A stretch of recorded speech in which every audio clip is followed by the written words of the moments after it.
And welcome back. I hope your first week went okay. I am going to give a little form at the end of this week's assignment and ask you to give me some feedback, please. I will also give you an official syllabus, and if you have any questions on that, please do ask. I am still working. I'm still here. Writing me emails like raising your hand, so please do write me if you need help. This week we're doing 2 sections and we are doing 2 assignments. We're doing 5.2 and 5.4. This video is for 5.2, which as you can see is on verifying trigonometric identities. So what we're basically doing, if you look down here, you will notice that there is an equation. It's called an identity because it's true for all values of x. And what we are to do is to verify that this is in fact true. We are to prove that this left side does in fact equal the sine squared of x. And we're going to do that by using 5 tools, which I've listed up here. We're going to work with one side at a time. Usually it helps to start with the more complicated looking side. And that should make sense. I mean, think about it. Do I want to make this equal sine squared, or do I want to take sine squared and build it up so it looks like that? No. So we're going to start with the more complicated side. In this case, we'll start with the left. You are to look for opportunities to factor expressions, find common denominators. If those things can be done, we will do it. Number 3, look for opportunities to use fundamental identities. So have your notes handy. I have this right in front of my nose. If you are really stuck, one great trick is to convert all terms to sines and cosines, because sines and cosines are easier to work with. And if we all have them in the same terms of sines and cosines, we can usually get somewhere. And number 5, here's a tip. Always try something. Just tinkering around can help. Eventually you might get there. We did this in chapter 4 a bit, so you might recall that. Let me change my pen color. Ooh. Oh no, hang on. I was unprepared. I want my black pen. There it is. So we're going to do on this first example, and this first example is something that is going to help you on your homework assignment for questions 10 and 11 in the book. There are only 10 questions in this assignment. The one labeled question 10 and question 11 in the book will be somewhat like this-ish.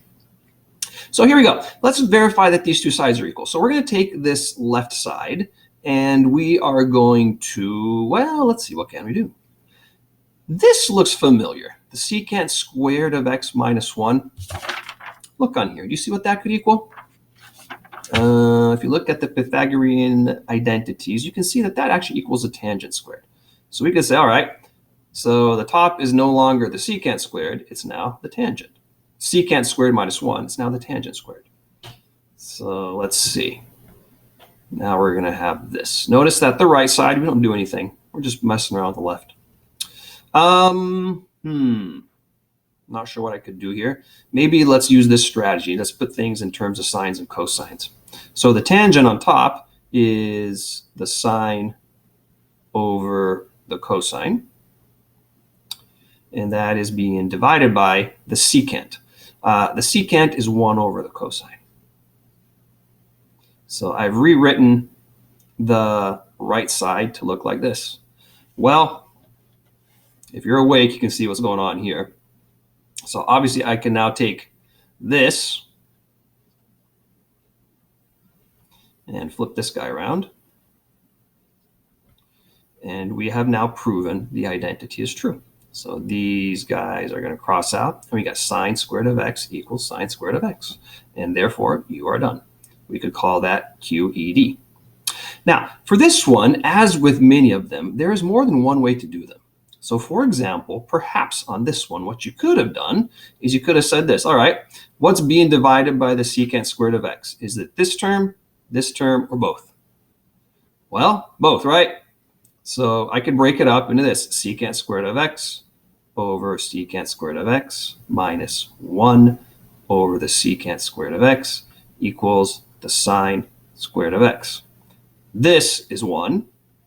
This is the cosine. And do you see where we're going with this?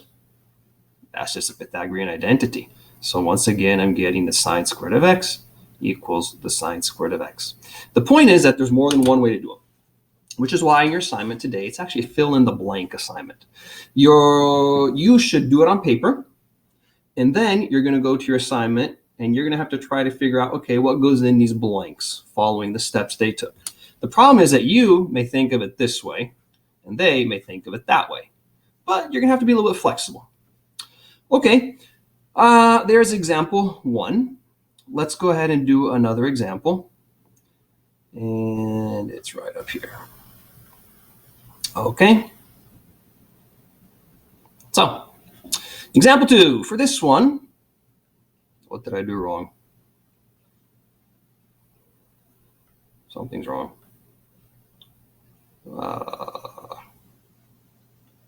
Okay. For this one, we're going to go ahead and work on the right side because that's the more complicated one.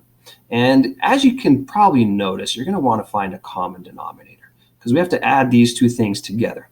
This one will help you with homework questions number 19 and 23. So what I'm going to do is what the book often does. It just leaves that alone. It doesn't even touch that one. I'm not going to rewrite it all the time. So to find a common denominator, I am going to multiply this first fraction by 1 plus the sine of x over 1 plus the sine of x. And I'm going to multiply this fraction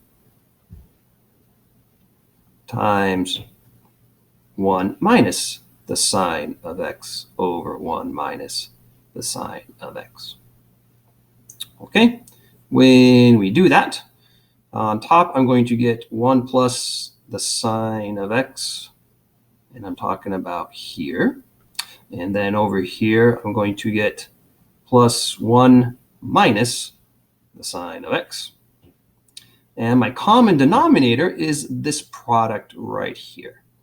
So let me get my favorite colors over here. I'm going to use this guy. So what I'm going to have to do here is distribute this and make sure that you distribute it correctly. You'll notice it's a difference of squares. So the 1 times the 1 will give me 1. The 1 times the sine gives me sine, but negative sine times 1 gives me negative sine. So they cross out. And negative sine times positive sine gives me negative sine squared of x. All right, let's see what happens. Those go, that's gone, that's gone. So on top I'm left with 2. And on the bottom, that Pythagorean identity, that's the cosine squared of x. So now I can go ahead and put this cosine squared of x. It's a reciprocal identity. Will tell me that's the secant. So it's 2 times the secant of x equals 2 times the secant squared of x, excuse me. And there you go. We have proven that both sides are equal. That's all you got to do. Let's go ahead and take a look at another example. Let's see. Well, sometimes you might want to use a distributive property. And sometimes you might want to use an identity. So for this one, I'm actually going to do it both ways so you can kind of see this. So let's do the identities first. So the tangent squared of x plus 1 is obviously the secant squared of x. The cosine squared of x minus 1 is obviously the sine squared of x. And this gives me negative tangent squared of x. Let's see. Oh, I made a little mistake. Hey, catch me on this one. Notice that I made a little mistake right here. It is actually 1 minus the cosine squared of x. That's the sine squared of x. These guys are backwards. So if I factor out a negative 1, I'm going to have a negative there. That's going to be a negative sine squared of x. Okay, using the reciprocal identity, this will be 1 over the cosine squared times negative sine squared of x over 1, and that will equal the negative tangent squared of x. These guys, by definition, the tangent is sine over cosine, and therefore I'm getting negative tangent squared of x. Oops, I don't need that. Equals negative tangent squared of x. Sometimes, because we know that both sides have to be equal, if you make a little mistake like I was about to make here, you probably catch yourself and be like, wait a minute, that's not working. What's wrong? Where'd that negative come from? And then you catch it. The other possibility on this one is we could have distributed this. So I could have just done this. I could have done the tangent squared of x times a cosine squared of x. distributing, minus the tangent squared of x, distributing, plus the cosine squared of x, distributing, minus 1 equals that. Let's see what we got here. So what kind of things cross out? I got nothing crossing out. All right. So let's see where I can go with this now. So I'm going to change this tangent to the sine over the cosine, because when I do that, I'm noticing that those cross out, minus the tangent squared of x. And then here I have the cosine squared of x minus 1. That looks familiar. That's that guy, isn't it? So that's going to be plus the negative sine squared of x equals, the right side hasn't changed. All right, now take a look at it. These guys crossed out, and I have the sine squared of x positive here, and I got the sine squared of x negative there. And they cross out also. And so there's really not much left other than negative tangent squared of x equals negative tangent squared of x. So there's a third example. Again, there's more than one way to do it. When you fill in the blanks, you're going to have to kind of follow along the book's method, but there is more than one way. Let's do 2 last examples, and then we're done.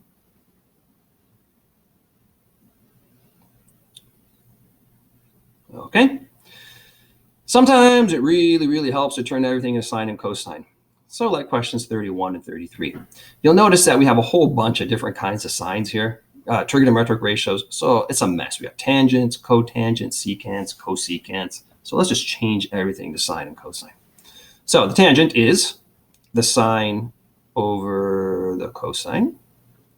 The cotangent is going to be the inverse of that, the cosine over the sine.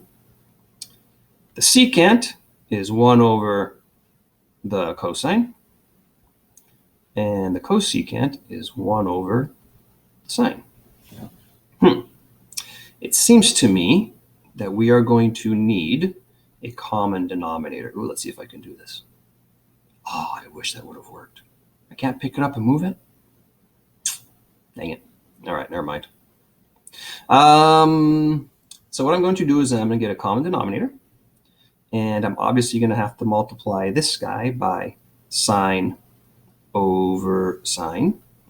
And I'm going to have to multiply this guy, and excuse me for squeezing it in really tightly, by cosine over cosine.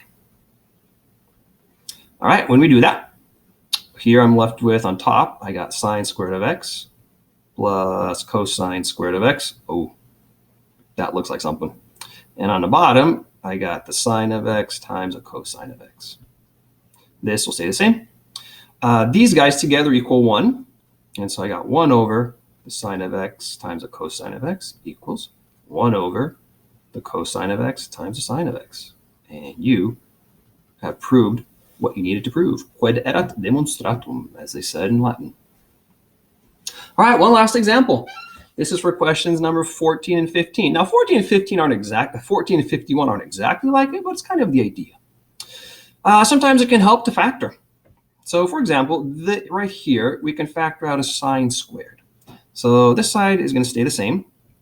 And from this side, I'm going to factor out a sine squared and be left with that. Cool.